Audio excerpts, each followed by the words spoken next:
Welcome to Fandom Power.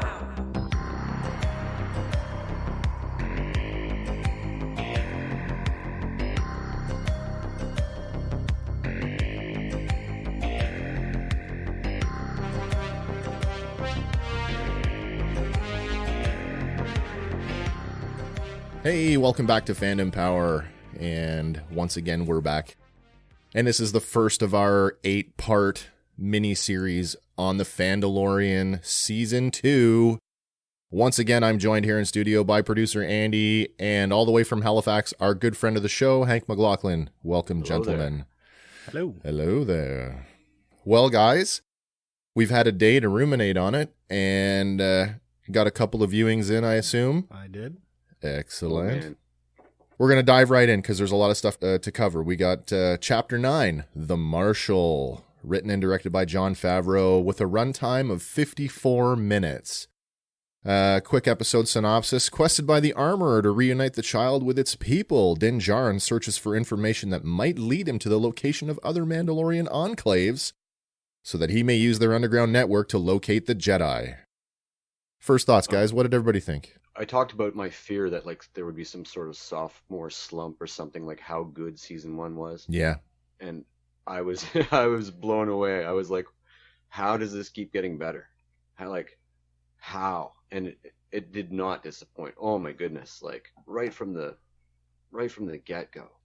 Amazing, like a planet we've never been to, identified, a city we've never been to. Yeah. Everything feels so familiar still. Like the street lamps remind you of Earth, the crazy graffiti, and it's just, what an opening scene. I kind of judge these things by the amount of smiling that I do. It's same like when I go to a movie, and I have to tell you, I was very aware of the muscular contractions in my face when it was over, right? I really, really enjoyed this episode. I know we talked in the season 1 recap, I'd mentioned that the Gunslinger was probably one of my favorite, if not my favorite episode. But I have to tell you that Agreed. As of right now, it's the Marshal. I also agree. They've hit another level. Oh, for sure. And I'm just hoping it just keeps curving up because of this. Yeah. Fantastic opener. Talk that finale, and this is amazing. Yeah. As you were saying, Andy, good opener. And that was something I was mildly anticipating as the show started. I'm like, I wonder if this is going to give us a different opening credit sequence. And I guess really that hasn't really happened because there really is no opening credit sequence. No, they just kind of lean into it and then they don't stop. They just keep hitting you and hitting you and hitting you with more. Yeah. And more through that episode. I'll say one thing, doing the research as I was putting my notes together yesterday after watching the first time around, that I was reading some other articles just to sort of get a grip on what other people were saying, and plus I was kind of combing them because I was looking for some names that I wanted to pull because I couldn't quite think of them. But there's actually a camp out there that actually didn't really care for it, and they said that the episode really leaned almost too much into the fan service nods, and I gotta tell you, I don't agree with that. I don't either. Some people need their art spoon-fed to them. I don't understand how that sort of mentality could be.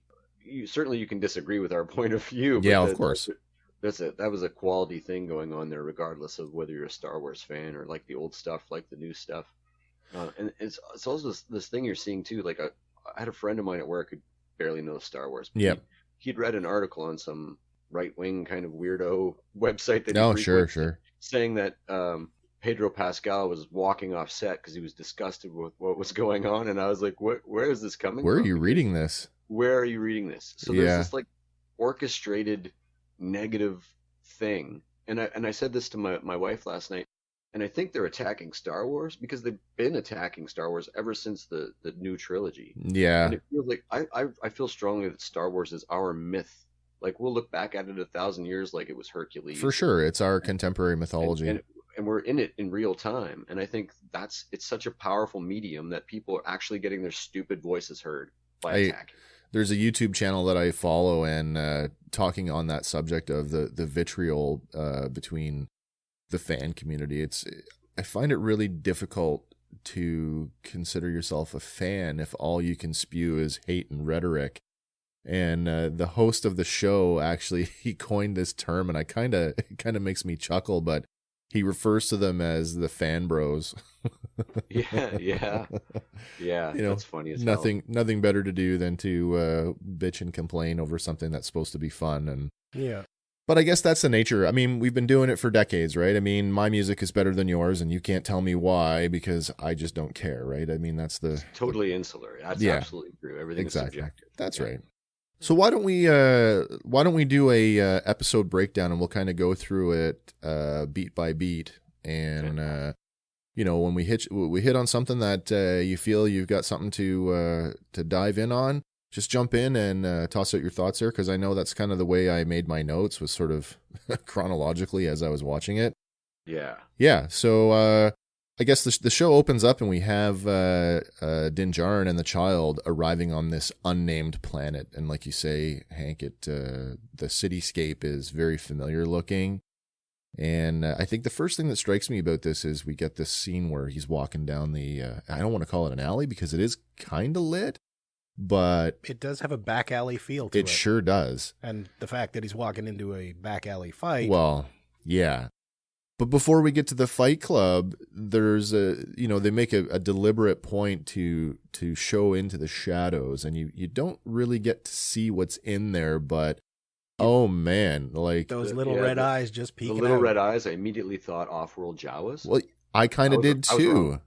yeah, we were all wrong on that one, but that whole like, oh my gosh, what is it?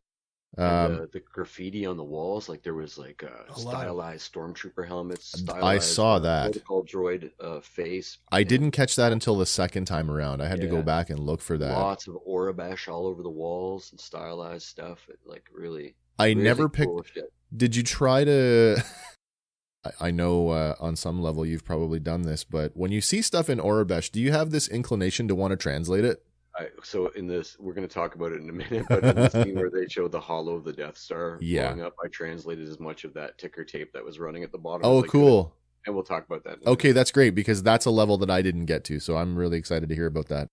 So we get to the fight club, and Din Djarin tells the Twi'lek doorman that he's here to see Gor Koresh. And fun side note, the doorman is played by Isaac C. Singleton, who is the go-to guy for Disney's Guardians of the Galaxy cartoon for the voice of Thanos. Oh, no way. He did have a deep booming voice. He really did. Go on in. Yeah, one of those voices you're like, wait a minute, where have I heard that before? Awesome. I find these guys that do animation, they're so versatile in the sense that they can kind of go and do whatever they want and still have relative anonymity. So it's kind of cool that you're able to pick that out. I heard a story once, just a side note, about 9/11 and the guy that played Batman on the animated series. Oh, yeah. Physically helping somebody, dig out people or dig out something. Kevin Conroy. And he had said, pass me the shovel. And somebody looked over and went, Batman? And I'd actually heard that that's a true story. He's a super nice guy. The last convention that I went to, I visited his table for an autograph, and I attended his panel, and there was a young gentleman ahead of me who I think may have been on the spectrum somewhere, and he was so excited to meet Batman. And the kid is so nervous, but it's an excited nervous, so you can't help but get caught up in that, right? Yeah, exactly. And he pushes the photo on the table, and he's like, Mr. Conroy, I'm so happy to meet you, and like, Batman, the animated series was such a big part of my childhood. And he's like, well, I'm really glad to hear that. And as he's signing the autograph, the kid says, Mr. Conroy, would it be okay if I asked you to do a line of dialogue from the show? And he doesn't even miss a beat, and he immediately goes into, I am the face of the night. Like just while signing the autograph, not missing a beat. And I'm like, oh, chills down my back. It was such a cool moment, and I felt so cool. Like, that kid's going to remember that forever, right? That's an amazing thing for people, yeah. Yeah. Amazing. But that's the thing, these actors that they say. I watched, I know we're getting off topic here. We're supposed to be talking Star Wars, but the whole cast of the Justice League Unlimited did an episode of, oh my gosh, Brian Paulson? Yakko Warner. Anyway, it went on his, Rob Paulson. Rob Paulson's Talking Tunes, and they were talking about their craft, and they were taking some fan questions, and it came up like, what is some of the best advice about voice acting? And Kevin Conroy went back to, he's like, well, the first thing you got to remember is you're not a voice actor, you're an actor. And so typically people who can voice act can act, because they're the same thing. And on some level, it can be a little bit more difficult when you're in a booth and you've got nothing to act off of except the casting director who's giving you your direction. Okay, I need you to do it this way. I need you to do it that way. I always thought that, like that, and sort of the filming in front of a green screen with CG, you had to reach back into your childhood. Yeah, there was no director, and you made that tree, of course, a battle fort, and so I think that type of acting is almost purer. Yeah, it really is. Yeah. So then we get to the big, I guess it's not really a big reveal, but you get that.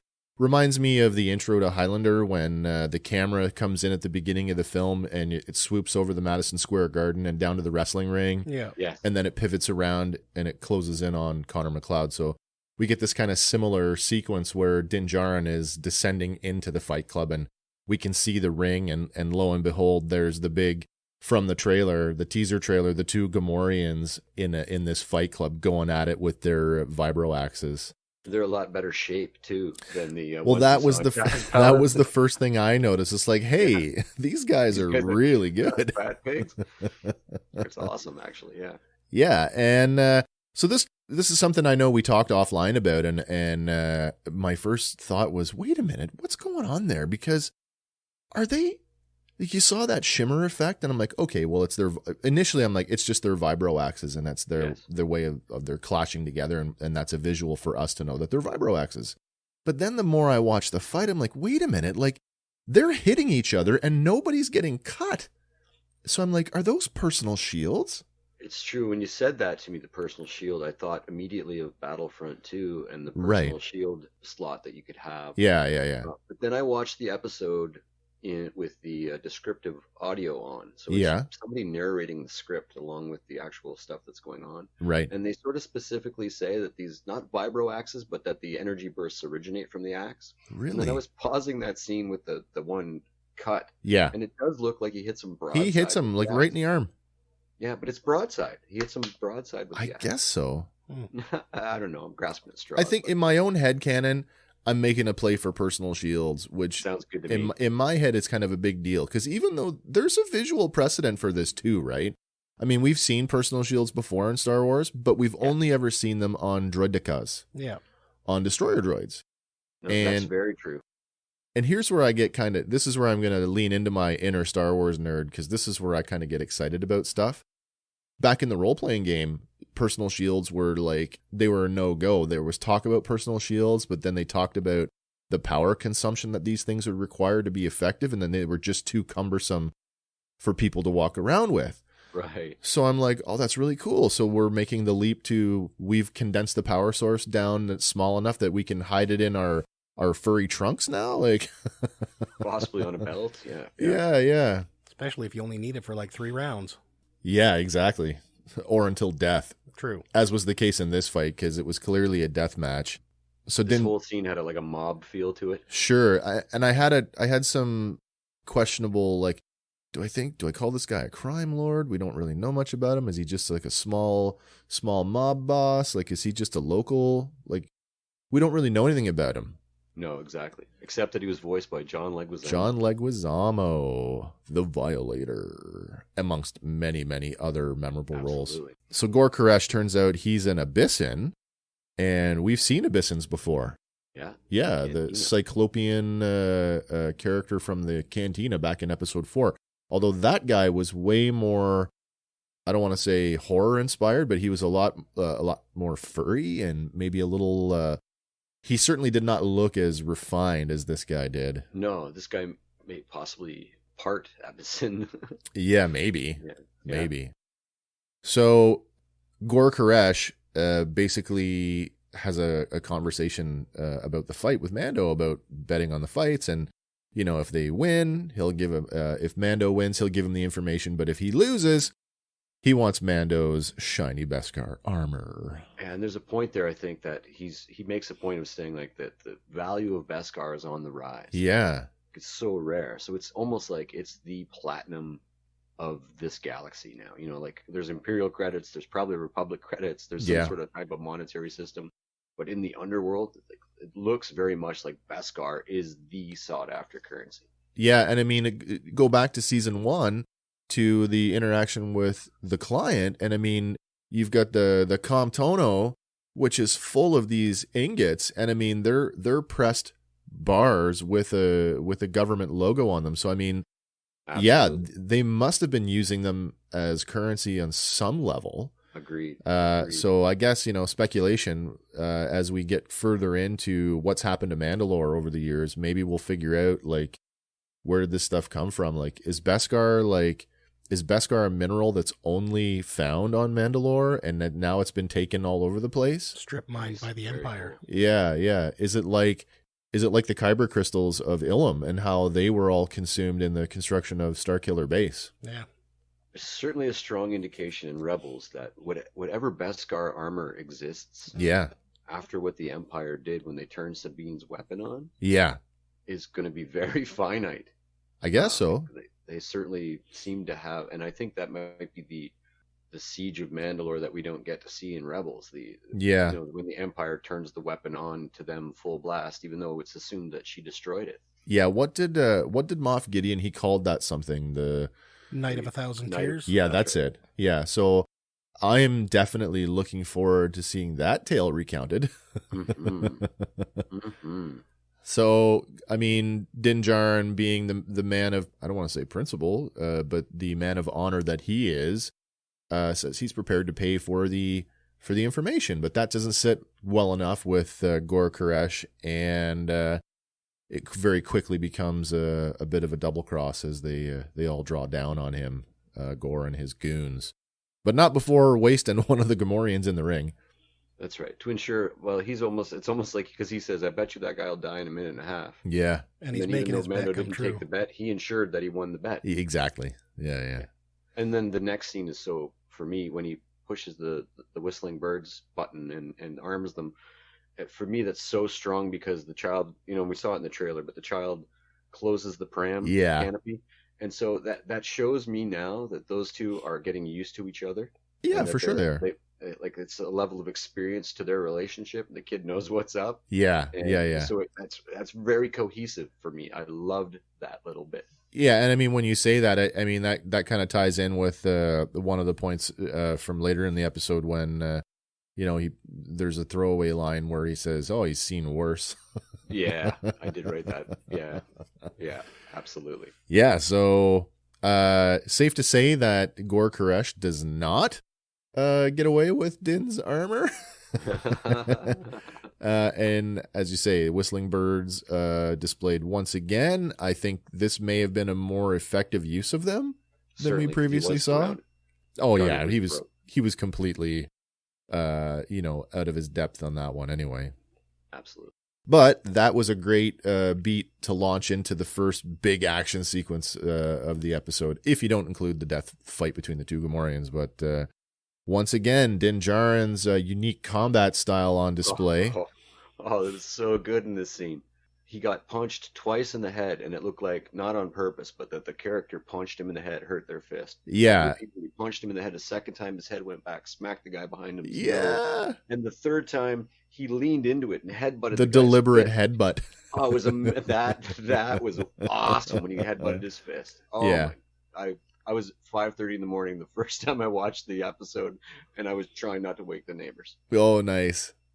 Yeah, and then, I mean, to have his blaster knocked out of his hand and then have to go back to the good old trusty vibroblade and, hey, vibroblade for the win. Yep. Yeah, and if you notice, both those characters that he vibroblade, the one was a stab and then the other one was a throw into the chest. They were both Zabrak. Yeah, okay, so you would ask me if I'd picked out the Zabraks, and I'm like, no, I was just, I don't think I did. I was too busy trying to take everything else in. Zabrak, and I was just like, all those cuts, like the Twi'lek doorman and the Abyssinian mob boss, and these things are making it feel so cohesive and deep for me.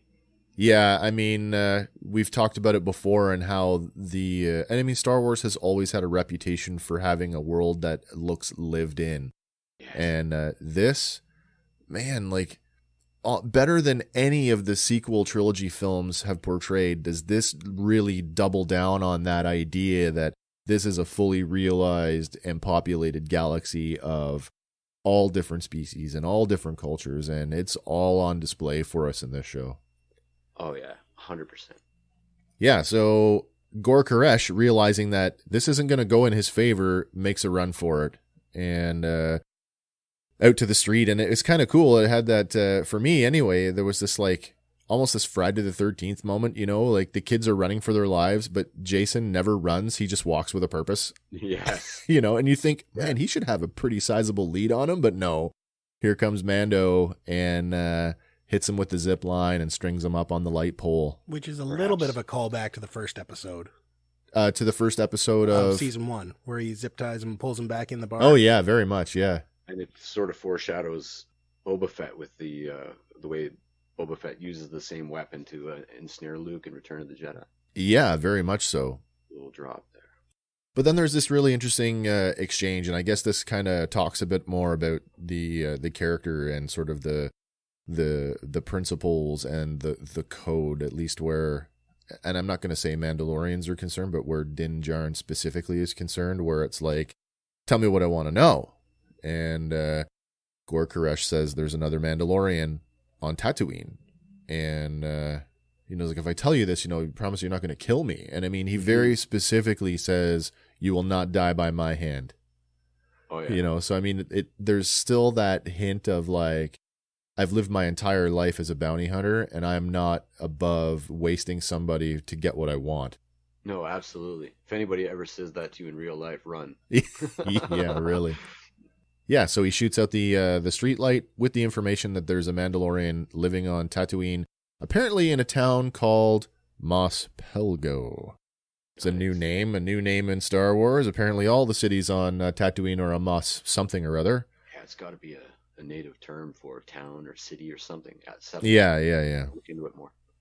So, and we understand now at that point that these red eyes were not Jawa. No, they were definitely not Jawa. And again, though, they've established it in that opening shot that we're not really sure what they are, and they kind of leave that to mystery for the remainder of the sequence, which I'm like, oh, couldn't we see at least one of them? Maybe Jawas are devouring them. Maybe feral Jawas. So then we have this, return to the center of the Star Wars galaxy, as it were, and I don't mean Coruscant, but where it all began, back to Tatooine. So good. Yeah, so I was really surprised to see that he landed in Mos Eisley, and we get to revisit Pelimato. Docking Bay 35. Yeah, so we get to revisit Pelimato, and they have a moment of, hey, we're buddies now, and everything's cool.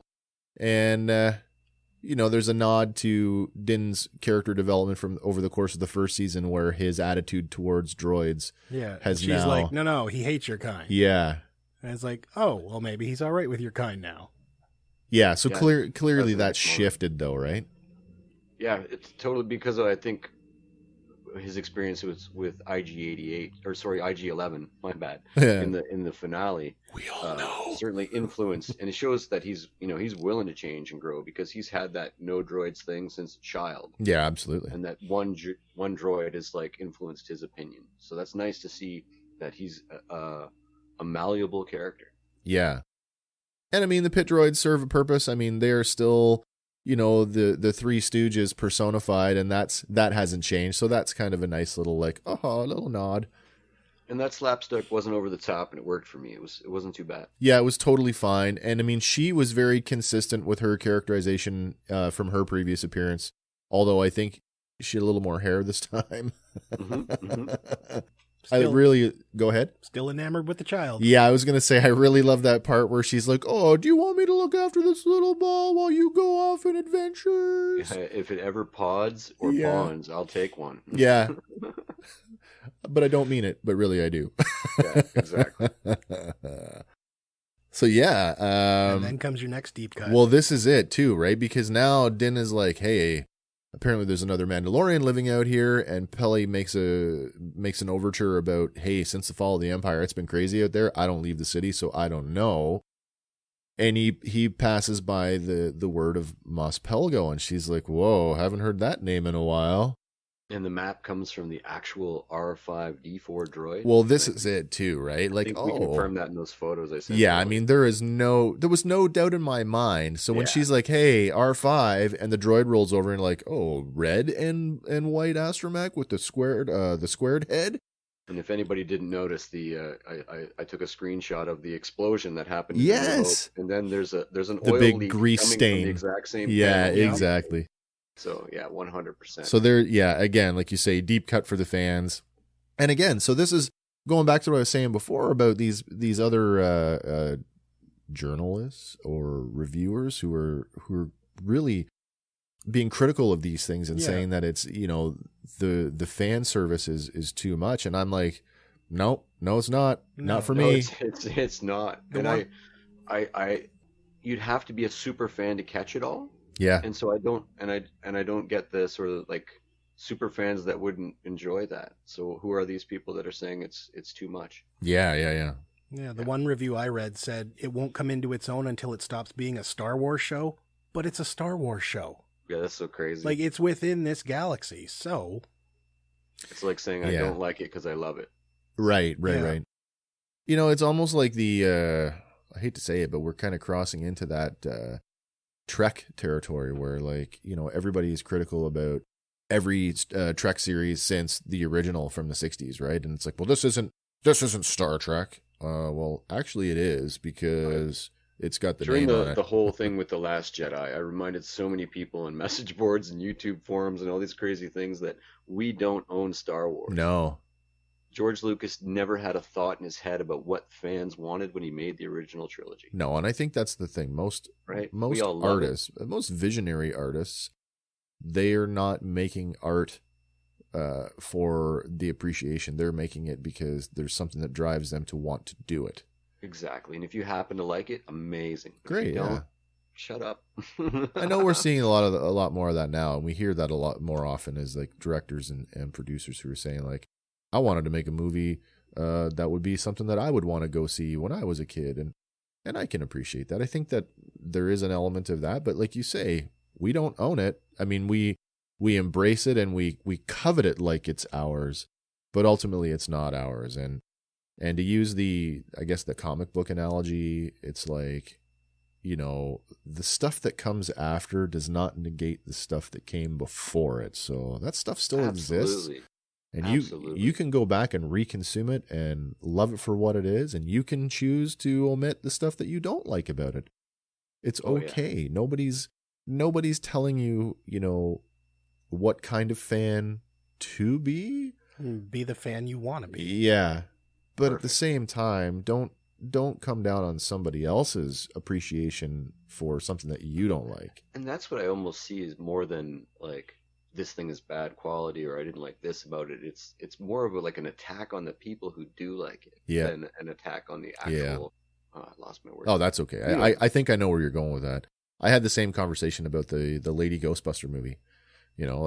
People that really, really attack that one for what it was, and I'm like, what's wrong with you? Like, there's going to be like a bunch of little girls out there, and they're going to be, this is my Ghostbuster movie. Like, this one was for me.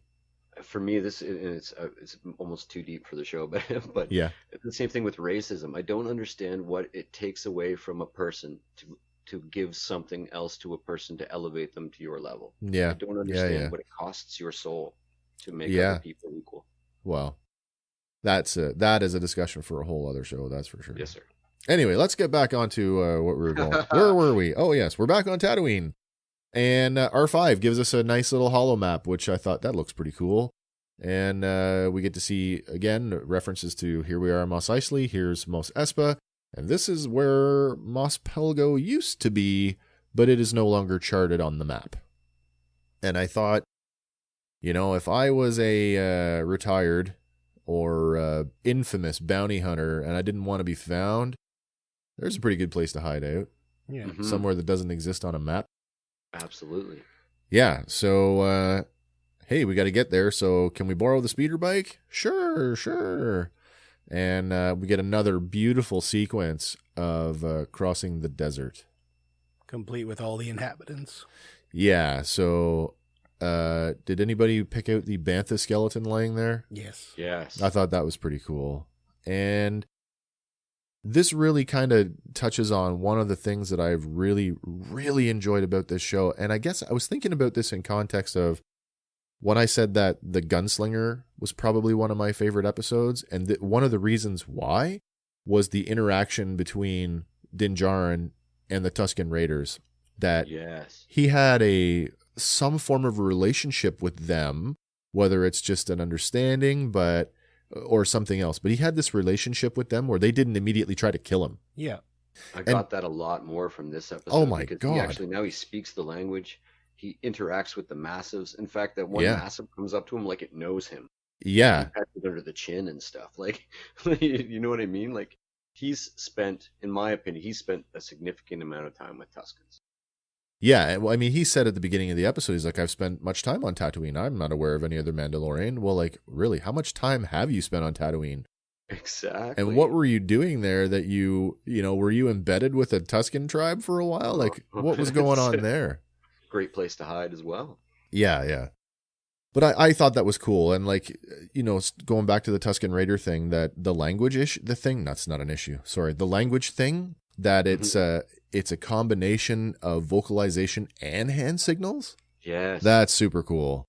Like, somebody's put a lot of thought into this. Oh, it was amazing. And it just adds another layer to them, not just being those, Yeah.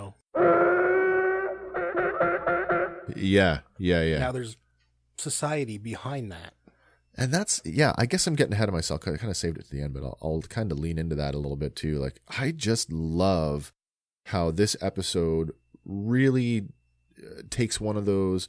I mean, we've seen them throughout the trilogies, because they did make an appearance in the Phantom Menace, but again, they were this sort of nameless, faceless, antagonistic.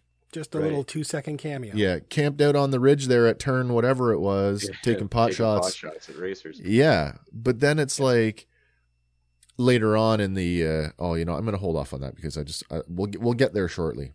There's a line in season 1, I can't remember what episode it is, but it's probably the Gunslinger, where I think Jake Cavanaugh's character says something about them, attacking the natives, and the Mandalorian says, well, to them, they're the natives. Yeah, that's right. I got the vibe from this episode, the old Western vibe, where the me too. Indigenous people have to work with the cowboys. I almost wrote a line. Yeah, I almost wrote a line, Indigenous peoples, and I'm like, is that the point I want to make? And I'm like, I'm not sure if that's the point I want to make, but they sure are portrayed that way. Yeah, certainly got that vibe, and as a half Indigenous guy, I totally got that vibe. Yeah, totally okay with it. No, totally. So at this point, Din Djarin and the child, they ride out across the desert. They have their overnight meeting with what I guess is a patrol of Tuskens. It's only like 3 or 4 guys. Or just a camp out. Yeah, maybe it was like an outpost or something. Because later in the episode, we get to a point where there's a much larger community that we visit. But arriving at Mos Pelgo, really, I was expecting, if something that's been wiped off the map, I wasn't sure what to expect. I was kind of thinking, is it going to be like bombed out, blown out buildings? But it wasn't. It was like this little, it's like driving through like, any small town and kind of rural anywhere and having a couple of buildings.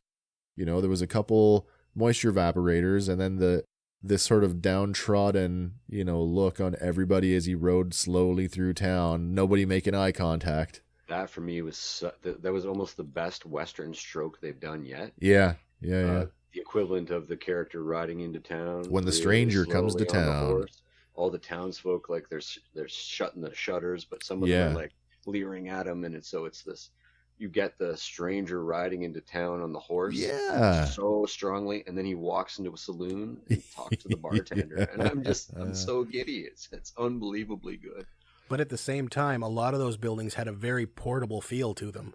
Yeah, they did. Like they almost like they were on platforms of some kind. Yeah. Like they weren't meant to be permanent structures. that's entirely possible too. And I mean, when they talk about Mos Pelgo being a mining colony, well, I mean, you know, if you've ever been to any of these big mines and how they start, like there's like the mining company generally will put on like accommodations and stuff like outbuildings. Yeah. You know, and I mean, in the 20th century, like even in my previous experience in the military, like sea containers or modified sea containers in place of buildings, you know, are common, right, when we're deployed somewhere. So that really suggests that portability aspect that you talk about. That's a good point, yeah. Yeah, so going into the saloon, we get another little dose of Tatooine lore when we're met by a Weequay bartender. Oh, yeah. I didn't realize that Weequay spoke Basic. Also fantastic. Apparently a lot of aliens in this show speak Basic, which I thought that's kind of nice. Probably a good thing for us. Sure it is. And I know I didn't, Andy, I think you picked up on this. Bartender is played by W. Earl Brown. Yeah. Also of Deadwood fame. Yeah, so... Very cool. So somebody on the production really likes Deadwood, that they want to pull, you know, 2 actors from that show forward into this. That's a great show. Yeah. So then we go through the whole line of questioning again. I'm looking for a Mandalorian.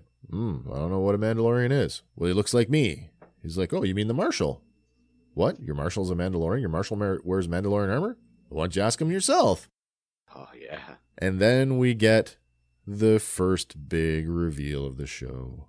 I did pause it right there live and just stare at it for a minute. Yeah, what did you think of the reveal? Everything about it was so good. Like cinematically, framed in the center of the door. Yeah. And Mando's body, like silhouette in the right foreground, fading to the side as we sort of close in on it. Yeah. Immediately you go, that's Boba Fett's armor. There's no ifs, ands, or buts. But then because I had paused it, I was allowed to look at it a little longer. Yeah. Than the beats they allowed, and you could just see that it's so much more worn. Oh my gosh, yeah. It's partial armor. It's not the complete armor. For the first time, I sort of realized that the shoulder pads are attached to a tunic that goes over the jumpsuit. Yeah. I didn't actually realized that before. It looks like it's been in the belly of a sarlacc, if you will, a little digestion going on. Yeah. All worn, and I don't think I had to go back and look at other photographs from the films of Boba Fett to see the. It's funny you say that. A lit up panel. Yeah. Orabash and numbers on his chest that I'd never noticed. That little LED for almost whatever it is. years. Yeah, I agree. I mean, I was aware that the slots were there, but I didn't realize that they were a lit panel of some kind. I didn't either. I looked back and I saw an image from Empire Strikes Back where he's talking to Vader, and when you zoom in on it, you can see it.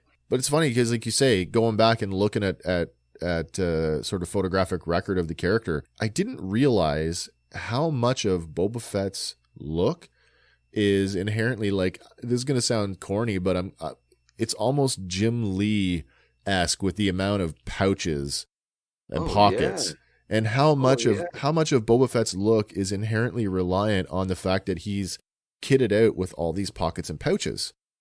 Because really, his armor is a pair of vambraces, a chest and a back piece, shoulder pauldrons, a helmet, and knee pads. It's nowhere near as complete as Din Djarin's. No, and everything else is almost like just accessories to help him do his job. Like, so you could see that Cobb Vanth isn't, and I kept calling him Cobb Vance in the last episode. Yeah. Cobb Vanth is not wearing his belt. He doesn't have his blaster. No, not at all. One knee pad. He has one knee pad on. Yep. But his own boots and the red tunic underneath, and it's all so. He looks skinnier too. Right? Oh, does he ever? Yeah. Now next to Din Djarin, you see he's actually quite the big man. He's like, a thicker guy, right? You're not quite filling that out there, Marshal. And it's kind of great too. I hope you grow into that. Yeah, so they have this interaction where, come and have a drink with me, and Mando's like, I've been searching for you for 2 parsecs or something. And yeah. And he's like, really? He's like, I never met a real Mandalorian before. As he pops the helmet off, and Din Djarin instantly is like, hand it over. Yeah, well, there's a pause there, right? He pauses, and it speaks to what you said in the when we did the season 1 recap. Yeah. how much acting you can get out of an emotional. Oh my gosh, yeah. Helmet, and he takes a breath there. He goes, "This other Mandalorian just took his helmet off," and there's an instant moment of that's not a Mandalorian. Yeah, and it's on a faceless mask, and I'm like, holy cow, that's nuanced as hell. Yeah, it's really well done. Like I'm imagining like what's going through his mind. Is he thinking like I need to like murder this guy right now, or do I need to suss him out a little bit more? Like he's certainly about to. You can imagine sort of the emotional turmoil that he's feeling right now towards what he's just observed, right? Given how difficult it was for him just to allow his helmet to be taken off by a droid. Exactly. Yeah. So there's this conversation, and the conversation goes south pretty quickly, but the way that it's done is just so slick and smooth and very like everybody's just being cool and nobody's getting all hot and heated about it. They got the perfect actor to play the Marshal in terms of his experience maybe as a Western sheriff. Well, isn't that the joke, right? That like, oh, Timothy Olyphant playing another Western guy, another Marshal. So good. Yeah. The way like I think there's a line I have here. I gotta just find it for a sec. He basically says, "What can I do for you, stranger?" He says the most Western sheriff stuff. Yeah. That you could ever say, and he's got a few lines throughout this that are like very integral to what's going on. But that exchange is so good. He's super confident that he's not even wearing the helmet. He's still super confident. Oh yeah, like almost to the point of cockiness. Yeah, he's about to get killed. Yeah, and I mean, okay, so then it comes down to the showdown part. It's like, oh, we're gonna do this right here in front of the kid, and then the line, yeah, well, he's seen worse. That was one of my favorite lines as well. And then he stands up and very Western, like kicks the chair back. And I'm like, oh, that's cool. But in that moment, my mind, like just from the visual that I'm getting, it's like if these two are about to draw down, Vanth is going to die. And it's not because that Din Djarin's name is on the show, The Mandalorian, but did you see how floppy his holster was? Oh, absolutely. There's few little things. His hand twitching. Sure. He twitches the cheeks in his cheek like a kind of a nervous tick in his face. It's super almost subtle, like he's about to die. What's the Clint Eastwood movie? I even wrote that down. Actually. All Good and Bad and the Ugly. Yeah, it's almost a direct callback to The Good, the Bad, and the Ugly in that sense, where it's like you can hear it, right? But yeah, I mean, I'm looking at him and the way that his holster is flopping around on his leg, I'm like, man, if you're going to quick draw from that, you are going to have some serious trouble. I wrote down that there's a great shaking in the village, almost like an earthquake, that rudely interrupts the Marshal's premature death. Oh, that's so funny. Oh, yeah. He was saved by a Krait dragon. Well, see, this is it. And ultimately, we do come to realize that that's what it is. But when it started shaking, I'm like, immediately my head goes into, it's Tatooine. Is that a sandstorm? Because you saw the windmill pick up speed, right? I'm like, oh, there's the prevailing wind. It's got to be a sandstorm. It was a little it shook, it kind of rose, like it started rumbling, and I thought sandcrawler. So did I. That was my next thought. I was like, is that a sandcrawler rolling in? Like, what's happening now? And then we get the, it's almost like, it was almost like a scene from Tremors. I got the exact same vibe. There's a scene where it grabs a cow in Tremors, I believe. Yeah. And we see at the end of the street, the only street in town, the bantha tied off to the post there, and then whoop, and gone by what we assume is a Krait dragon. Although at that point, I have to admit, my preconceived idea of what a Krait dragon was did not match the visual that we saw. So there was still an element of like, what is that? Even though we'd seen it. Wikipedia, and I'd sent you those photos from before the show, and I guess canon confirmed that there are two types of Krait dragons. I don't know how new that is, and I don't know how reliable Wikipedia is. They're a great bunch of guys over there.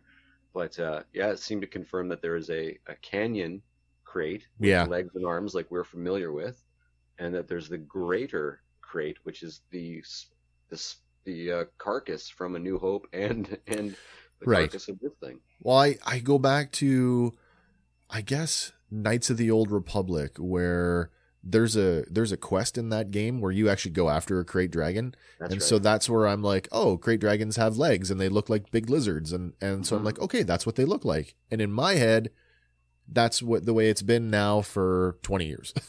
Yeah, no, it's true. But It's a then little jarring. you did send those photos, and I'm looking at it and I'm like, well, yeah, the original Krait dragon skeleton was very serpentine, and there were no legs. It was just No. like a big toothy snake.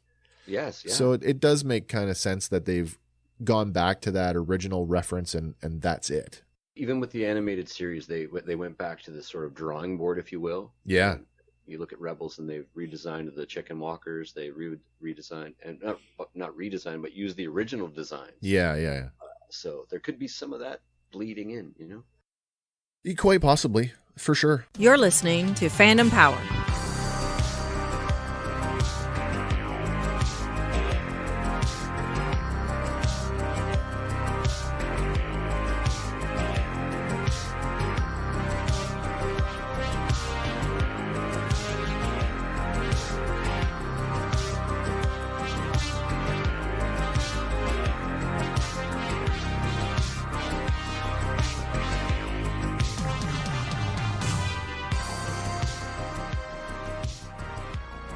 So they decide that, maybe we can work something out, I think was the line. Yeah.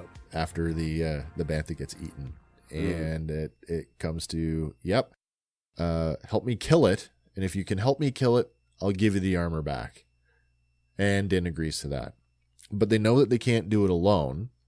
So that means we have to go and revisit the Sand People. And now we get to that scene where it's a much larger, we see that there's a larger community, more like what we saw in Attack of the Clones when Anakin went after his mom, right? And it's another reason when I say the sort of indigenous analogies that they're doing that Western trope of like the shaman is giving the guy something to drink and you have to adhere to their customs, and so that all lends itself to that stuff. I really related to that scene. Side story: when I was overseas, when I was still in the military, and I was offered tea by the Afghans, and it's like, just take it and drink it. You don't have to like it, just take it and drink it, because if you don't, you're being disrespectful. Yeah, Temple of Doom style. Yeah, very much so. So, go ahead, Andy. From that, as Vanth and Din Djarin are going across the desert, Vanth's bike. Yeah, we can't really talk about this scene without touching on that. And again, this is another fan service moment where it's like, I don't know about you, but I actually sat forward in my seat when I saw the turbine spinning as it kind of pulled up into view. Yeah. And I'm like, are you kidding me? Somebody, I'm not going to say that Vanth did it because we don't know that. No. But somebody has taken the engine from Anakin Skywalker's pod racer and converted it into a swoop bike? That was my immediate thought, and I don't want to break anyone's hearts, but I paused that, and then I called up as many images of Anakin's pod racer as I could. Yeah. And it's very... The yellow fins are bigger and thicker and spaced differently. The sort of steel tendril at the back is longer on Anakin's and sort of stubby on his. It might just be a design thing. Maybe. I could show you that stuff after. I kind of saved that for this. But oh, that's cool. I got that vibe as well. So whether it's the actual pod or whether it's not, it's certainly a callback to the Tatooine was famous for pod racing. Yeah, absolutely. And it also felt like the Marauders, the swoop bikes from Enfys Nest. Yeah, very much so. And it certainly, you know what? Let's call it Anakin's pod racer because it just feels good in my belly. Well, on another similar note, I almost thought when he sorry, this is going backwards and I don't mean to, but when Din landed at Mos Eisley, to me it's like it's probably a starship engine, but Peli Motto was working on a big engine. I'm like, is that a pod, like pod racing engine? What is that? Too. It was sort of sparking like that. Yeah, and if we can go just one frame, like almost 5 seconds before that, just as he comes around to Crag in the ship, and you see that familiar view of Mos Eisley's from a distance. Yeah. I think it comes over the crag where Luke and Obi-Wan were standing. Oh, we cool. Get this famous scum and villainy. The scum and villainy line. Yeah. That's really cool. I still, you know what? And here's the thing, right? The speeder bike that Din Djarin is riding, we already know that's a callback to the one from the Lars farm, the homestead in Attack of the Clones, right? So we automatically assume that it's the same model, maybe not the same bike, but it's the same model that Anakin Skywalker had rode across the desert to rescue his mom. But then to have that in the same scene with the pod racer engine, it's like, whoa. What is going on there? Yeah. That's very nuanced and layered as well. Yeah, absolutely. But again, so we're talking technology that's at this point is what, 24 years, 26 years old. It's over 20 years old. Yeah. So in my mind, it's not a big stretch to get from pod racer engine to swoop bike, and just it's been tinkered with and modified and cobbled together. And I mean, that's very Star Wars. I mean, if a broken R5 unit can make it from Jawas to Peli, right, at the Mos Eisleys, anything is possible. I mean, I look at the Millennium Falcon as the ultimate sort of testament to modification, right? I mean, its condition at the end of Solo was one of my happiest things. Yeah, exactly. Skidding in on the beach, literally no landing struts. So good. Yeah, so we have this big scene where they're on the bikes, and I was a little disappointed that they were able to have a conversation at the same volume that we're having, even though that they were speeding across the desert. But I get it. It serves the script in terms of communicating what's going on to the viewer. And I thought there might be a little cockfighting, like a little kind of nosing each other forward. Oh yeah, competitive racing, but there sort of wasn't. That's okay. But I thought I thought about that for a second too, and I thought if he cracked on it, I'm thinking there's no way that Mando's keeping up. That's just it. Yeah, I thought that too. Might be his only advantage. There's a line of dialogue, or a couple lines of dialogue where Cobb Vanth recounts the tale of what happened to Mos Pelgo. Really, really good stuff. I love the little snippets of history. Yeah. Even if they were from the POV of like a singular person, you really get to see, we saw in the prequels the response from Mos Eisley's in the special edition. Yeah, you get to see the fireworks going off over everywhere Mos Eisley and stuff, Mos Espa as well, and but you get to see you're inside a bar and there's a hologram, assumedly it's the news, and they're faithfully recreating the explosion. Yeah, it was a good job too. Yeah, and I did translate what I could out of that Aurebesh that's sort of like a ticker tape roll. Yeah. And I just got basically new armored battle station. That's the only things I could make out. Right. So assumedly it's just the new armored battle station has been destroyed, or right, perhaps some sort of version of that. So it's nothing groundbreaking. Yeah, but it's fun to spend a half an hour on. But at the same time, it could be another plot point to revisit later. Like, here's GNN, the Galactic News Network. Yeah. Like, who's over there broadcasting this for Mos Eisley to see it? It's the same guy that narrated the intro of every episode of the Clone Wars. Yeah, exactly. I always thought of those as being like news flash. Oh, that's exactly what it reminded me of. Yeah, very much. You could almost hear his voice, right? I think that was Yularen, wasn't it? Same actor. Oh, same voice actor. Yeah, for sure it was. Yeah. So we get this story about what happened, and so Mos Pelgo, really, the night that the Death Star went up, the mining collective decides that they're going to make a move in the wake of the vacuum that's just been created, and they turned Mos Pelgo into a slave colony literally overnight. And exactly, he references power vacuum, which is exactly what we were talking about in the other episode. That there's like Jabba's gone, waste no time. Empire's gone. You get basically a Union bunch of thugs moving in uniforms. But he also makes a very pointed statement about the occupation was over. So that, I mean, we talked about that earlier too, about like we didn't know the breadth and width of what the Empire had left on Tatooine. We just know that Vader's Star Destroyer showed up in orbit and started looking for droids. Like, we didn't realize, like, oh, they were occupied. Yeah, exactly. And that was probably the initial. It kind of makes you wonder, did the Imperial presence on Tatooine step up after that encounter when Vader showed up? Like, oh, maybe there's something more important going on here? Well, there's a comic in the Star Wars release, the new stuff, the new Marvel stuff they're considering canon. Yep. Disney ties, where Darth Vader, before he knows who the pilot is that destroys the Death Star, he's searching for that pilot, and he has Boba Fett track the pilot to Tatooine. Oh, wow. And he interrogates like people that know him, trying to get the information out, and he gets the name Skywalker, and really? He's the one that tells Vader that it's Skywalker, and that sends Vader on a whole other trip. Of course it would, yeah. Yeah, so there's that could be the point at which, and so that happens sort of just after the destruction of the Death Star. So that could be a response to the amount of presence that's on Tatooine right there. Yeah, for sure, Ken. You brought up the whole what Disney is considering canon now, and I just want to touch on this for a second because we talked about the Star Wars story group in a previous episode, and I was pretty critical of the story group and how effective they are, or in this case, how maybe ineffective they might be. And I say that because in my research yesterday, when I was putting my notes together, we talk about, and we've talked about this before, Cobb Vanth was introduced in the Wendig novels. Yes. And the Marshal of Freetown.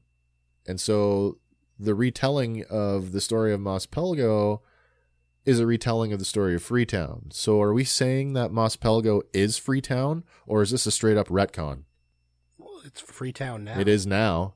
Yes. I just think that they don't reference.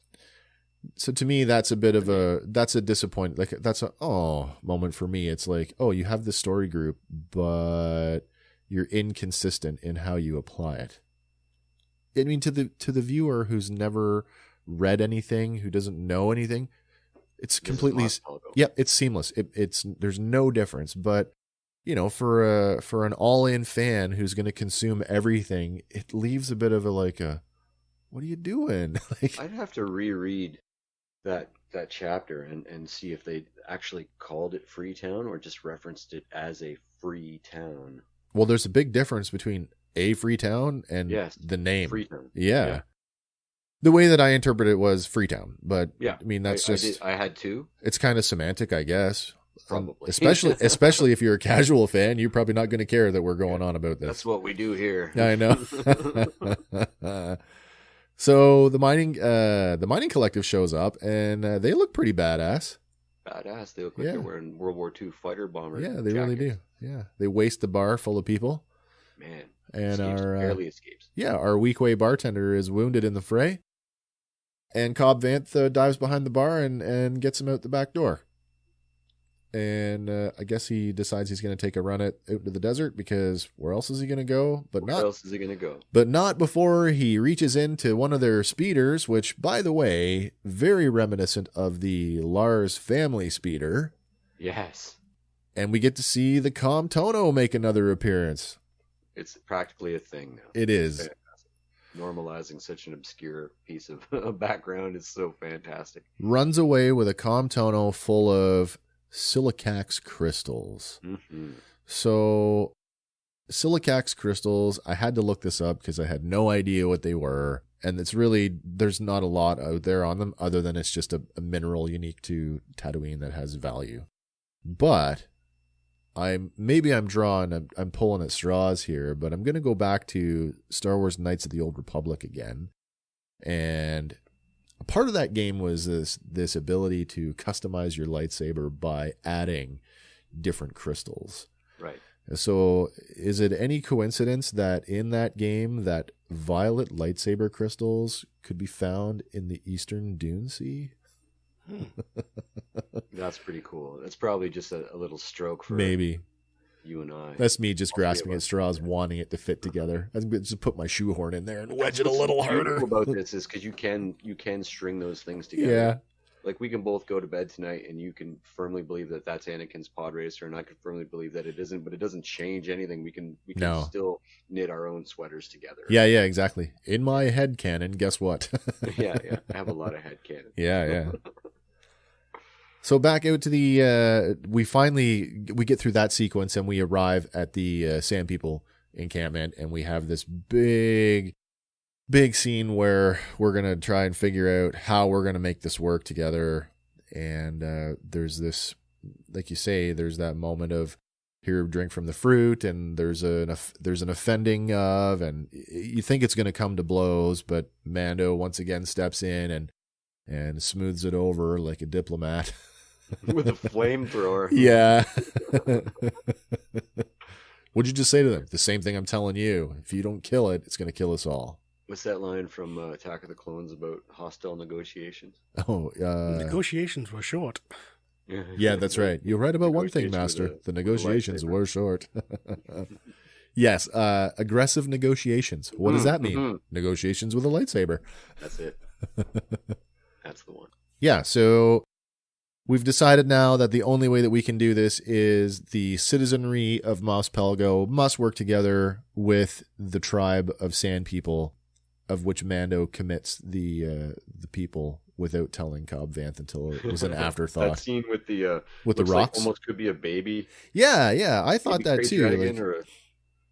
And the rocks, it's the let's draw some circles in the sand, and you guys go this way, and we'll hide behind this bush. And so that was great, actually. Did you like his comment? That doesn't look to scale. Yes, I loved the scale comment. He's like, doesn't look to scale. No, he checks. He's like, blah blah blah blah. Oh, wait, no, it's scale. We've only seen the head and shoulders before. Yeah. Yes. Yeah, so you really get this sense of like, oh wow, this thing's really, really big.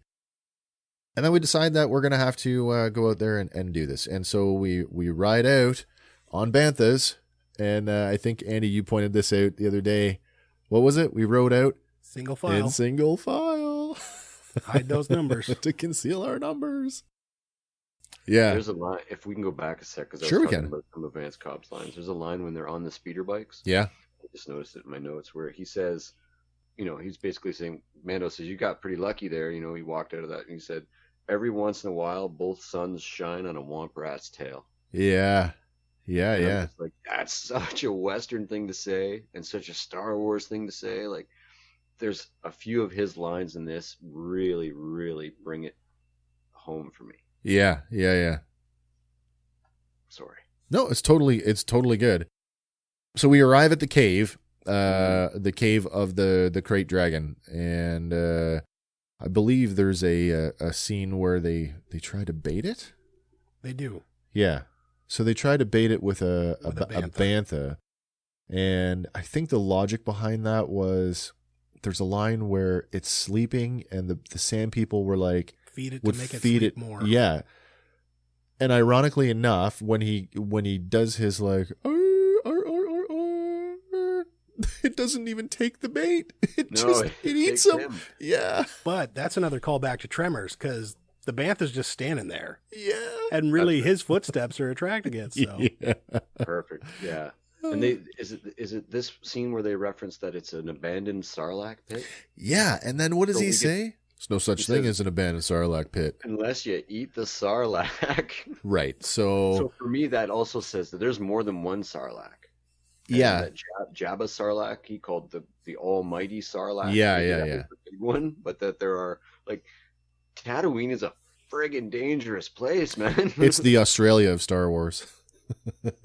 I always thought that 47 of the galaxy's most deadly species live on Tatooine. This is it. I always thought they dropped a huge ball in The Force Awakens by not making Jakku Tatooine. I don't understand the... Anyway. It probably came across somebody's table at some point where it was probably written that way and somebody went, no, we can't do that. But no, you really could have. Yeah, anyway. We digress. We just have to sprinkle the background with fallen Star Destroyers now. It'd be perfect. Yeah. I love the juxtaposition of technology when you see the miners when they put together their package of explosives. pitched up against the Sand People with nothing but gaffy sticks. There's actually a little scene there that's like a focus on that. It's like the satchel that the child is in. Yeah. It has a big greeble on it. It's like a burlap sack, but it's got a big metal wheel, and it looks like it has mechanical components. It does, yeah. Sort of focusing on what you're saying there, exactly. It was really cool to see the giant ballista, the ballistae rolled out. These giant bow weapons, and there's a consistency there where even the bolts resemble the one end of a gaffy stick. Oh yeah. And I thought that's really cool, continuity stuff. But then we see there's a scene in the village where, again, this indigenous people idea, and that they're survivors, and they touch a little bit on the relationship between the Sand People and their banthas. And don't we see this raider is actually cleaning the teeth, dental work. Yeah, with his gaffy stick. Talk about, is the gaffy stick arguably not the most versatile tool in Star Wars? It's so good. That's fantastic. Yeah, so I really loved that juxtaposition. You get those high tech, and then you get this low tech, and together we're gonna make it work. What else we got here? Just looking at my notes here. Oh, here's something I wanted to touch on, and I went back and on the second viewing, and I haven't reversed my opinion on this, but I want to talk a little bit about the vocalization of the Krait Dragon itself. So, let's go back to 1977 and the theatrical release of Star Wars. When Luke gets knocked out by the Sand People and Obi-Wan makes his appearance for the first time, he simulates or emulates a Krait Dragon call, and it's a very distinct sound, which I'm not even going to attempt to do, but that scares the Sand People off. Certainly. Fast forward to the 90s, and we do the special edition, and oh my God, it was awful. What did they do? I get that it certainly was more harsh on the ears, but I thought as we were watching this episode, the first vocalization of the Krait Dragon, to me, sounded exactly like the original theatrical release. I did go back and kind of compare them in a little bit of detail, and I agree. I feel, though, the more that we saw it and the more that it roared and bellowed and stuff, I could hear elements of the special edition vocalization in there as well, and I think they kind of settled on I don't want to say it was an even mix, but there's elements of both vocal styles in there. Yeah, they've hybridized it for sure. Yeah, and they've done that in the sequels with the voiceovers of the Jedi, where especially with the Obi-Wan character, where they had all three actors. Oh yeah, mixed into one voice. Right. So there's a precedent there for that for sure. I did notice the initial sound that you heard from it was similar to the sound that Obi-Wan makes, if not the sound that Obi-Wan makes. Yeah. So let's talk about the taking the dragon down itself and the plan. The plan is we're going to plant some mining charges just beneath the surface of the ground. Then we're going to bait the Krait Dragon out of its cave, and we're going to try and blow it up from its underbelly because, in the words of the Sand People, that's the only vulnerable part. Like most dragons. Yeah, of course, hit him in the belly. Yeah, it's very, very tropey in the fantasy world, right? Dragons on their underside. The soft bellies. Exactly. Yeah. So the plan does not go off exactly as we envision it. And we got to think on the fly here and come up with something else. He goes back in, and then there's a line there that Din Djarin says. He says, "Dank Ferric," and I was like, "What? Why is that familiar to me?" It wasn't to me, so it's the same thing that the Mithril character says in episode 1 after he's been captured by him. Oh, really? He's on the Razor Crest. He says, "Dank Ferric," and I thought it was "Thank Ferric." Right. They were referencing some, entity, maybe there's a deeper religion that we don't know about in Star Wars. So I watched both episodes with captions. Yeah. And it is indeed the phrase "Dank Ferric," and it's almost like a swear word. I was going to say, it's the it's the Star Wars equivalent to frack. Exactly. So yeah, no, I thought that was super cool. Like when I noticed it, I went, "Oh, what? Really?" Yeah. Yeah. I'm gonna add that to my list of slang. So now it's right. Dank Ferric goes in with Felger Carb. Perfect. Perfect. Oh, that's awesome. Yeah. So the plan does not work, and it really starts to go sideways. And then really, there's only one way to go. And I wasn't expecting it, but it's super cool to see both Din Djarin and Cobb Vanth go on the wing. Oh yes, yeah.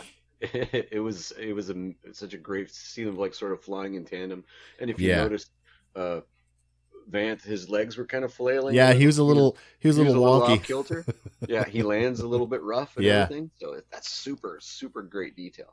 All of the and now I can't even begin to imagine what was CG in that versus what was wire work, but I tend to think that quite a bit of it, especially the landings, looked like wire work. Certainly. And it looked really good. Like really, really good. Yeah, it looked fantastic. I think going back to the gallery episodes that they use very little CG when they can avoid it. Yeah. But I'm thinking, like set wise, like it's uneven terrain. They're coming in hot, and then they got to land on this stuff. And I mean, the way that they do it, there's that initial landing on I guess it's the canyon wall. Yeah. And Vanth kind of hits, takes the impact with his knees, and then tucks and rolls over the crest. Yes. It just looked very credible to me. Like, oh yeah, like they're really doing that. Yeah, hell yeah. I very much appreciated that. But there's this moment of desperation where it's like, literally like, just keep shooting. Like, wait a minute, we've already proven that our mining charges are doing nothing. What the hell are we doing now?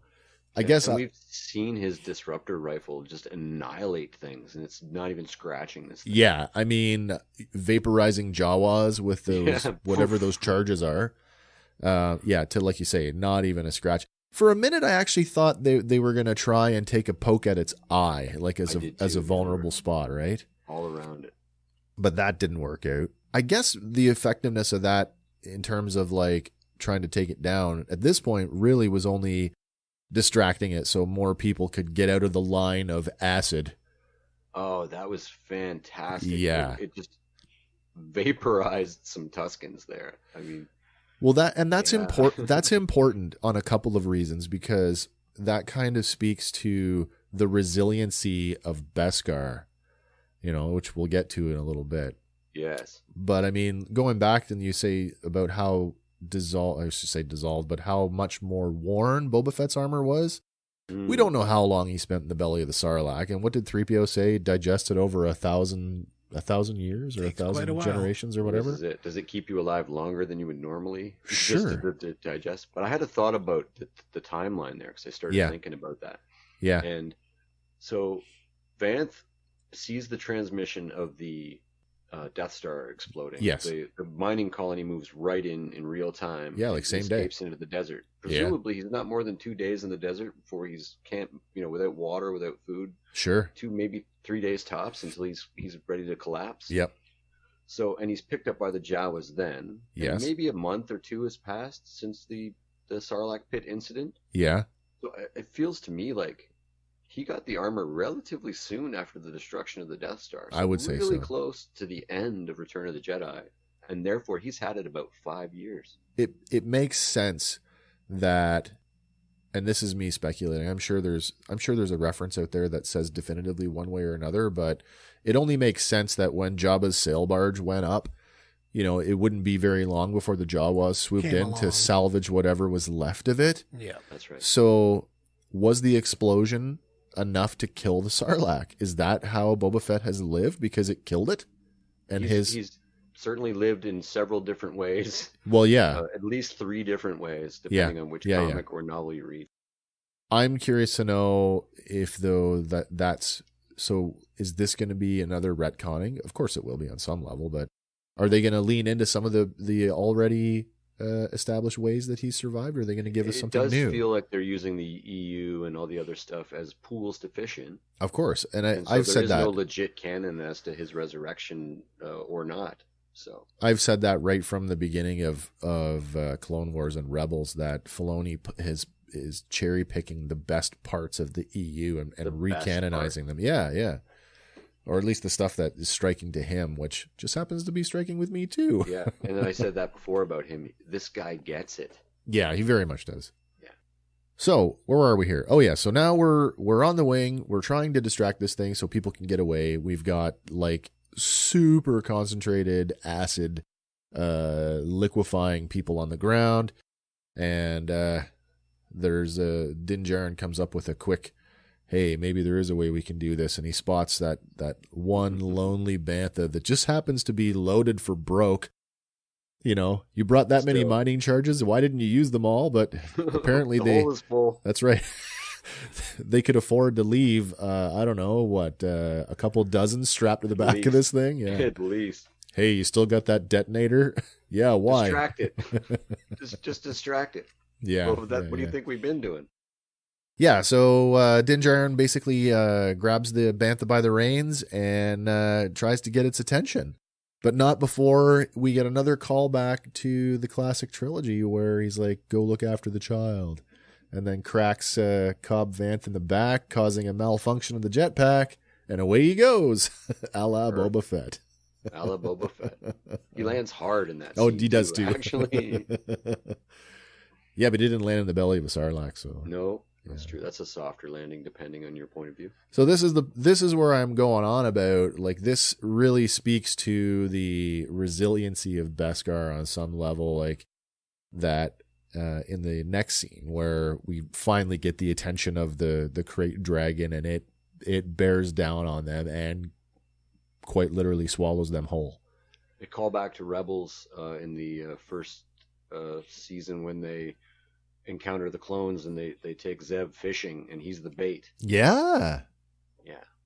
Or almost and then further to that, the space slug scene in Empire with the Millennium Falcon making it out just in time. Yeah. I once killed a crystal dragon as a halfling after being eaten by it and pulling a tuning fork out of a bag of holding. Nice. Yeah, so Mando makes it, and in a very surprising turn of events. I wasn't really I didn't know what to expect from this because we'd seen the acid dissolving those people, and I'm thinking, okay, is this like, you know, we've seen fantasy dragons. We've seen them depicted a couple different ways where, like, it's a chemical reaction in the mouth that produces fire, or it's, you know, somewhere deeper within the chest or the stomach. And it's like, oh my God, how is he surviving in there? Like, does that... Once again, the descriptive audio specifically says that the substance coming out of it is bile. It's okay. Well, that's some serious bile. Serious bile. I was thinking it was more in line with the blood of a xenomorph. Yeah, I literally thought that. And then as I was watching it with the descriptive audio, which, by the way, it was serious. I suggest anybody wants to check that out if you got the patience. Sure. It sounded like the lady was reading from the script. Oh, wow. It was really good. Really good. Oh, so it's actually read? Or is it just dialogue on the screen? The characters say their dialogue, but everything else is descriptive, and it sounds like very much like she's reading from the script. Okay. I wonder if we get the same effect with subtitles. I watched it 3 ways. Yeah. Okay, perfect. Yeah. I'm going to have That's why I got the dank Ferric from the subtitles. You know that I'm going to go back and I'm going to do one viewing, at least one viewing with the subtitles on. Yeah. now that I know that. I was actually the audio description was much more pleasant than I thought. I thought I'm going to force myself to watch this in 5 seconds, and I was like, wow, wow, there's so much little detail that she's exposing. I feel like it's going to see the movie. Something that I've always enjoyed is like going to see the movie and then reading the novelization of that movie afterwards. Mm-hmm. Right? It's just that added depth to it. So the second display of the tuning fork aspect of the rifle, where he shocked it from the inside to open its mouth, and Mando makes his escape, kind of like the Millennium Falcon from the Space Slug. Fantastic. Yeah. And the explosion, like the scene is, it reminded me of the first Death Star explosion, the original one. Before they added the effect to it? Exactly. Yeah. The scale, like how far they had to pull back in the shot to get the entire canyon floor, and the shockwave and everything was such a great angle, such a great scene. It really did give you a big experience, and that's what I was thinking. Like, this season has amped it up in terms of its scale. Oh, big time. Painting with much broader, thicker strokes, and it's that scene let me know, like, oh, we're operating on a much larger scale. Yeah, big time. Yeah. So again, big explosion, and it's that, you know, culmination of like Endor, and we're all cheering now. Yay, it's over, we did it. We get to this point in the episode where there's a tonal change, and now we get to see some more of the cultural stuff with the Sand People, and there's this scene where they are now harvesting the Krait dragon and what's left of it. Will work for food. Yeah, and cool deep cut here, but lo and behold, if the one guy doesn't cut in, and what does he pull out? A Krait dragon pearl. Amazing. So, the casual viewer, may think, what is that, an egg? That was my first thought. Yeah, is that an egg, and we're gonna hatch it and have our own baby dragon? Yeah. No, Game of Thrones, Star Wars. Krait dragon pearl. Yes, sir. Which is kind of cool, because there's another throwback to the old EU where Krait dragon pearls, they exist on the same reason why birds swallow rocks, right? To help in digestion. That is the biological purpose for them. But again, they're these highly prized stones, because in the old EU, Krait dragon pearls were highly coveted for their effect on a lightsaber. Yeah. Nice. But the size of that thing, I mean, it was like the size of a basketball, much bigger than I had actually thought. But again, when you see the size of the dragon on screen, you kind of go, yeah, I guess that makes sense. And how rare are they if you need like 35 people and 2 people in Mandalorian armor to take one down? Yeah. This harvesting scene to me really felt like, as I'm sitting there watching it, I immediately, all I could conjure up in my head was this 1940s whaling footage, you know, the old black and white. Totally. And that's to me exactly what it looked like. It's like, some wow. of the Tusken robes were just soaked with blood at the bottom. Just, they were right inside it. And they're using specialized tools to, you know, strip the carcass from the flesh and to cut the meat from the bone, and even Din Djarin gets away with a sizable chunk. Yeah, like half a side of beef there almost to strap to the speeder bike, right? Yeah, and so there's a moment where there's a big thank you from Cobb Vanth, and he hands the armor over, and true to his word. Yeah, very true to his word. There's points at where I thought there might be a double cross at the end, but it never occurred to me at that point. Like, I feel like they had established that whole, you know, they're both honorable guys in their own way, and I really got that from them. Even if they both have an element of cockiness, but they're not the same. No, definitely different. So they kind of, there's some well wishing. It's like, I hope our paths cross again, and which to me is almost like saying, I'll see you in a few episodes. Yeah, exactly. Exactly. I think we will.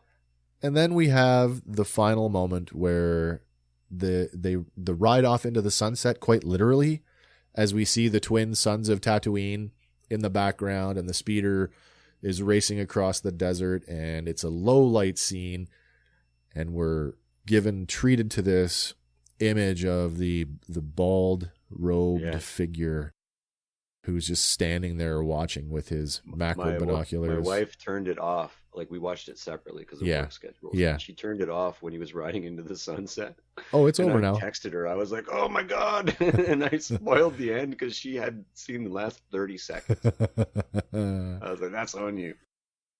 Yeah. So we get greeted to this individual turns towards the camera to walk away from the ridge, and it's Tamira Morrison. Got a gaffy stick on his back. Gaffy stick. Cloak. He's got a slug thrower rifle. Oh. He's sporting some major scarring. Yes. Major scarring.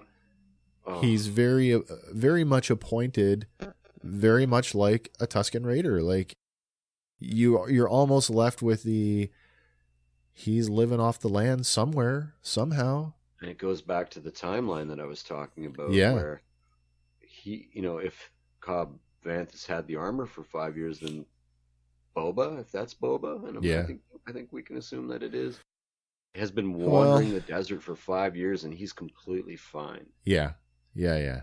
So, really, I mean, that is the episode front to back. I really want to get into that sort of where it's leaving us now and what we're thinking going ahead. And I'm just going to go and touch back on when we did the season 1 recap and we were speculating, could he be Rex?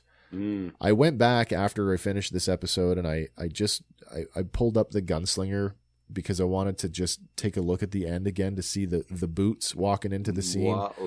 And at this point, I'm pretty convinced that it was the same figure that Tamira Morrison is playing. And agreed. I'm going to go out and say right now, it's Boba Fett. I mean, I can't imagine him being anybody else at this point. It would be a super, super crazy twist if it wasn't. But here's the other thing. When we did the previous episode and we were talking about what might that look like and, the idea of Rex and Boba Fett having this face-to-face where, Rex would be able to relate to him about being a clone brother. Now you've got this, in my mind, I'm already envisioning what is this meeting going to look like between Din Djarin and Boba Fett, and what's that going to look like? Because this, in my mind, is a very different Boba Fett than the last time we saw him on the skiff, right? I mean, if he's been alive this whole time, and you can't tell me, like, because Gor Koresh is like, yeah, he's in Mos Pelgo. If he's been native to or local to Mos Pelgo for the last 5 years, he clearly has known that his armor is rolling around with Cobb Vanth. So what's happened in his life to put him on allow him to have the armor? Right. I sort of was thinking that maybe he's been trying to find the armor, or thought it was a foregone conclusion that the armor never existed. But then again, why wouldn't he leave Tatooine if that was the case? But then I got the impression that like he's on that ridge, and maybe it's just because they have to do some crafty peddling while they're writing. Sure. But that he knows, like, he's going to go to the village in the next couple of episodes, I think, and he's going to interrogate Cobb Vanth. And that's entirely possible. Yeah, I think that's like, maybe he just didn't know where to look, because I'm pretty sure that Gor was referencing the Marshal. You think so? And yeah, you're probably right now that you say that. But then again, if a guy on a planet far, far away knew that there was a Mandalorian armor in a place on Tatooine, why wouldn't Boba, who's there, know? Well, so this is it. And we know the writers aren't crap, so it's going to be great. Yeah, the reveal on that is going to be something. It's going to be great. But I agree. I'm convinced that Tamira is playing Boba Fett. Yeah. And I wouldn't be pissed off if they CG'd him playing Rex for a face-off there. Not at all. Not at all. Or just shoot it, composite together where they can film them and then just plate them together. Now. Yeah, for sure it can. So yeah, I'm just gonna go back and reiterate that Gunslinger, no longer my favorite episode. It's the Marshal. It's so good. Season 1, no longer my favorite season. All of that and a bag of chips. Oh man. Predictions for episode 2? Any idea? I don't know if we'll get back into this story right away. I think they might let it ruminate a little. Maybe. I think we might get some deeper cuts. We didn't talk about one of the casting calls. We talked about our speculations at the end of the last episode, but that Bo-Katan has been cast. Yeah, Katie Sackhoff. But yes, and so, and he's, as far as he's concerned, he's found the Mandalorian he was looking for. So he may move on to other Mandalorians, which puts us on a trajectory for Bo-Katan and a trajectory for Sabine Wren, and therefore a trajectory with Ahsoka Tano. And I think we're just going to get amazing goodness is going to be peeled back. And in 7 episodes, it's going to hit us fairly rapidly. Yeah. I'm a little bit curious, though. He's already leaned into an underworld connection just to get a rumor about a possible location for another Mandalorian. So is he going to just magically pull out another underworld connection to put him onto the next clue? Because if this is his only clue, it's now a dead end. Well, and he certainly has connect. Like he is an underworld. Oh, he himself. He's a bounty hunter, yeah, of right? course, so of course. That also leads me to the other thought that, like, how long has he been a bounty hunter for? And if he's been a bounty hunter Who for knows? 5 or more years, he probably knows who Boba Fett is, because Boba Fett is the most notorious bounty hunter in the galaxy. Yeah.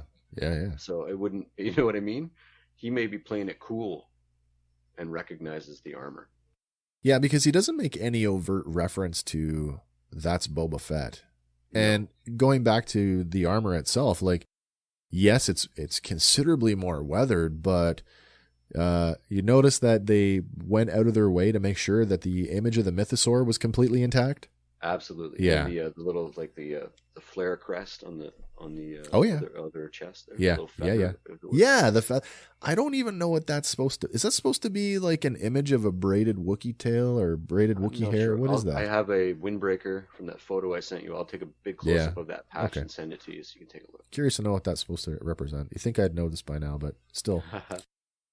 Well, that was episode 1 in a nutshell, and or I should say, chapter 9, episode 1 of season 2. That excited me too. That we're just excited me too. picking up the numerical order. Yes, and not just such not this episode 1, chapter 1, season 2, like, so that led me to be like, we're watching one whole story. Yeah. Talking about story for a second, and just sort of, we talked a bit about how the beats and how the timing and the pacing was very much animated, or it leaned into the animation style. This episode felt completely like a film, like a full feature film to me. It had the, it felt like the standard 3-act play. I feel like they were dipping their toe in experimental waters with the first season, and then I think they realized like they can do a lot of stuff. Yeah. Certainly the longest episode we've seen yet, I believe. 54 minutes. Yep. And I agree. It had a nice cohesive structure. It felt like a Western film. It had a nice conclusion. It left us wanting a sequel. Big time. Yeah, these guys are remarkably good at knowing exactly what I want. So when we left season 1, we had both Grief Karga and Cara Dune are still on Navarro, and so is Moff Gideon. So any idea what's going to happen when we meet up with those characters again? I can only think. Certainly the Imperial guy is going to be very upset with having sort of lost the child. Exactly, when it was in his grasp. So he's going to double down, I think, on finding that. And certainly we've seen Grief and Cara in the trailers with Mando. Yeah. And without the child. Yeah. In those scenes. That's right. And there was one point I wanted to make, that there was very little of the child in this episode. Yeah, he was there, but super good, because he's still the main plot point. He's still quested to find the people of the child and reunite him. The cutest MacGuffin in cinematic history. Exactly. But we're reminded that this is the Mandalorian show and not the Baby Yoda show. It's so true. And I think that was super strong for me, actually. Yeah. I feel like there is a finite number of stories to be told, and that when or if we get to the point where this quest of returning the child, and maybe they never get there, maybe the end result is there is nobody to go home to because Luke Skywalker is now in exile or wherever he's supposed to be at this point in history. Right. And maybe, if I put myself in that world, and I'm Din Djarin and I know a thing or two about galactic history, possibly. Yeah. Might I not seek out Luke Skywalker to put this child with him if I know anything about Jedi at all? I can't see the show going. Yeah, I wouldn't do that in the show, but in my head that would be the character's mentality. Oh no! I was going to go the other way with that. I mean, really? given the importance of those, I know we touched on it in the big Star Wars episode where we talked about, it seems like there's less than a dozen people who the fate of the entire galaxy rests in. Well, that does kind of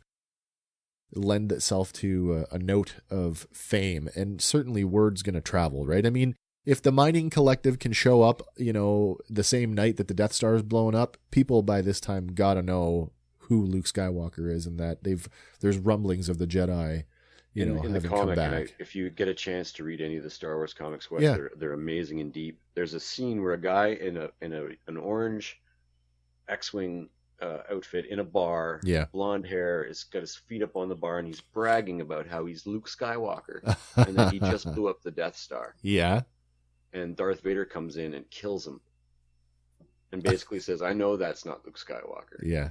But this is a message to anybody who even wants to frig around. Oh, it's like in, what was it? Dark Knight Rises. Exactly. All the guys out there, I'm not wearing a hockey mask. Yes. And so it lends itself to the idea that, people know who Luke Skywalker is, and they know what he's done. Yeah. And they're like, this guy's trying to impersonate him to get broads. I don't see how, they did it in Clone Wars. They did it again in Rebels. In a limited fashion, where those characters and those stories, they did cross over and they did overlap with classic trilogy elements and prequel trilogy elements, and I can't see the Mandalorian not doing that in some way. And it was just enough. It wasn't overwhelming. No. If you added up all of Vader's screen time in Rebels, it's minute. Yes, absolutely. But it was enough to keep you reminded that you were in this world, that this guy is still the major threat. So yeah. And then like I've heard that the Indiana Jones 5 is delayed because they're trying to perfect the de-aging face technology. Oh, really? And so that it's not a big stretch to throw Mark Hamill in an episode and have him de-aged and have it look crisp. Well, 5 seconds. That's exactly what they did in The Rise of Skywalker. It's true. So the precedent is there, and we all bought into Rogue One when they digitally inserted Carrie Fisher's face in Rogue One, and we knew it was CGI, and maybe it wasn't as good as Tarkin, but there's enough. To me, if you do it well enough, the buy-in is relatively easy. I have to cite the Captain Marvel movie, or Miss Marvel movie, as being the hotbed of that, because for over half that film, Coulson and Fury are both de-aged. And they are seamless. Oh yeah, absolutely. That was fantastic. Yeah. And again, look who's at the helm. You've got all that Disney money. So hopefully they're willing to spend, and certainly they are. This is the flagship show of the streaming service. Yeah, and they, with all the plans they've announced about the future episodes of different properties. Absolutely. In terms of Star Wars, this looks like they're going all in this format. Yeah. So, well, my friends, I think we can call that a solid review. Yeah, covers it. Watch it now. Yeah, watch it again. Watch it if you haven't seen it. Watch it if for the credits, because watch it if you have seen it. There's more great concept art in there. Yeah. If you're a fan of the those closing credits, that is maintained throughout, and it looks just as good as it did before. Well, that's it for me. That's episode 1, chapter 9, The Marshal. And I guess if you like what we're doing, come see us next week, because we're going to do it again with chapter 10. All right, gentlemen. As always, it was a wonderful time. Let's do it again, and we will talk soon. Hey guys, thanks for listening to Fandom Power. Be sure to like us on Facebook and follow us on Instagram and Twitter. Stay tuned for our next episode, where we'll be talking about another one of your favorite fandoms. Fandom Power is a Sawcast production.